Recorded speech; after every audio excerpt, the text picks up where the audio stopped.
again. So sa mga hindi pa nakapag-subscribe, click the subscribe, comments, share, and click the notification bell para po updated po kayo sa lahat ng mga video na ginagawa ko. So our video for the day po is mag-unboxing po tayo ng in-order namin sa Lazada. Actually, yung asawa ko po ang nag-order nito para sa akin. So, umpisahan na po natin. Actually, ang nag-deliver po nito is Lel Express. Shout out kay Lel Express. So, start na po tayo. Ito po siya.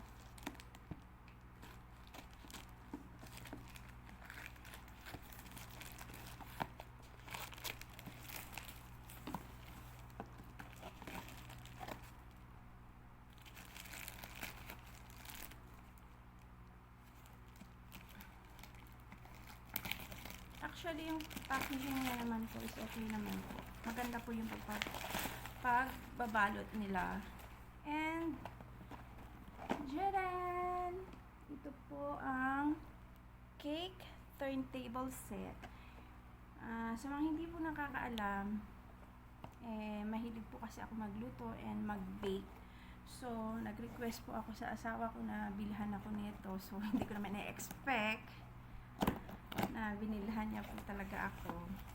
So, tignan po natin yung nasa loob ng box niya.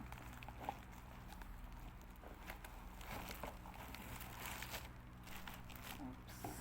Yeah.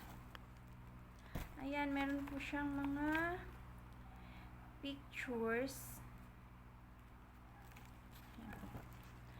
Para if ever po na gagawa po kayo ng cupcakes or cakes, nakalagay na po kung anong nozzle yung gagamitin nyo para po sa design. May mga number po siya. Ayan po.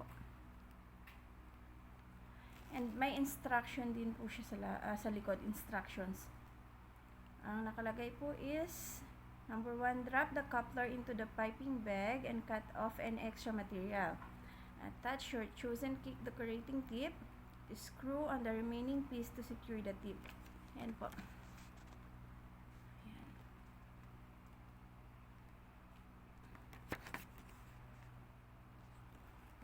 So, kasama, actually one set po siya. Kasi nag-sale po sa Lazada. Kung naalala nyo is November 11 po. Ayan. Actually, dumating po ito is November 13, kung hindi pa ako nagkakamali. Kaya lang, ngayon ko lang siya binuksan. Kasi inaantay po sana namin yung ibang in-order ng asawa ko. Kaya lang medyo matagal. Kanina may dumating po, kaya lang hindi na siya nakapag-antay. In-unboxing niya na po sarili. So, ang laman po yung set niya is dalawang spatula na maliit. Para yung sa pang ano ng cake sa gilid. Ay, ng icing. Pag nag-i-bake kayo.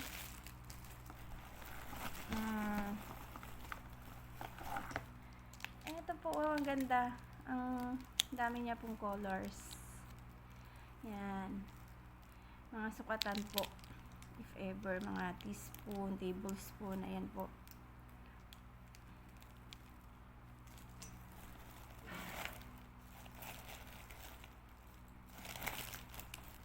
Ito po, ano ba tawag dito? Pero ang alam ko po dito, pagka nag-ano ka ng cake is yung pangpantay po niya ng icing sa ibabaw or sa gilid.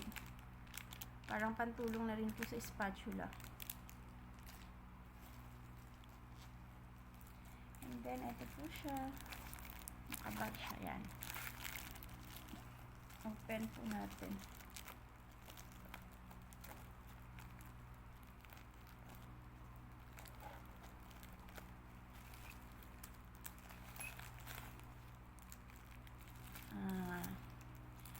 Ito po is pangtulong. Actually, sa icing din po siya eh. Yung pag magde-design po kayo, yung sa gilid, yung ayan po, meron siya yung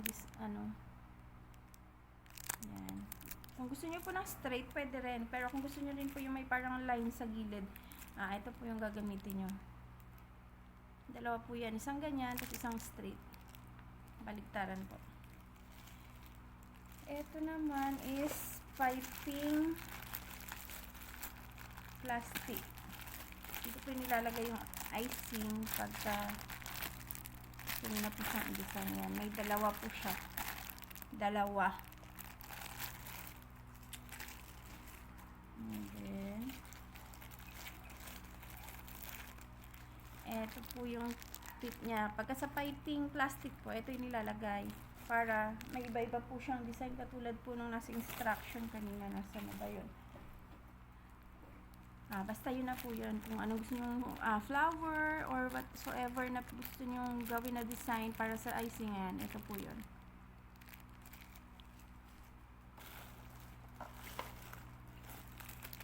Ito. Para saan ba to? Para siyang gunting. Hindi ko po siya alam kung paano gamitin. Isi-search ko na lang po siya.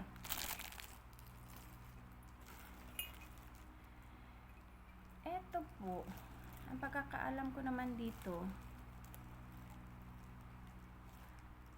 pagka gumawa ka naman ng biscuits yata to, para siyang injection. Yan.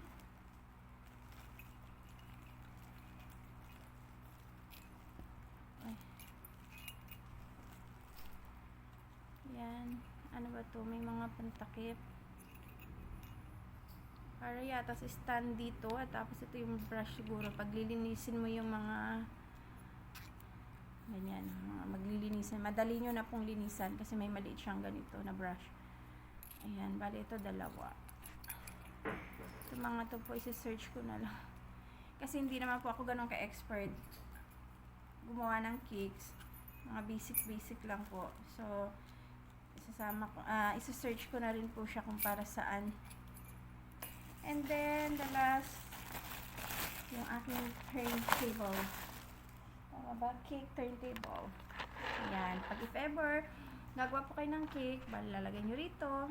Tapos, pag nilagyan siya ng icing, madali siyang paikutin. Kasi meron na kayong turntable na tayo po. Umiikot siya. Yan. So, ayan po ang laman ng aking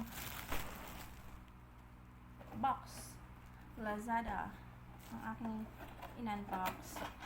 So, sa aking review naman po, is okay naman po yung mga nasa laman and affordable naman po siya. Sa price niya po is how much? Ay, ang alam ko po is nasa 34 or 36 ringgit po. Mura na po yun kung bibili ka po ng isang set na ganito. Kasi kung per piece po siya, mas mapapamahal ka. At least po ito set na siya. So, ayun po. Sana po nag-enjoy po kayo or nag-enjoy po kayo sa video na to and meron kayong natutunan no? Pero, ano po, sana po wag po kayo magsasawang panoorin ang aking mga videos, i-like nyo po, mag-comment po kayo, mag-subscribe, and hit the notification bell po. And kung meron po kayo mga comment lang po kayo sa baba kung ano pong gusto nyong gawin ko, iluto ko, or i-bake ko. Itatry ko pong gawin para sa inyo. So, yun lang po. Maraming salamat po. Thank you.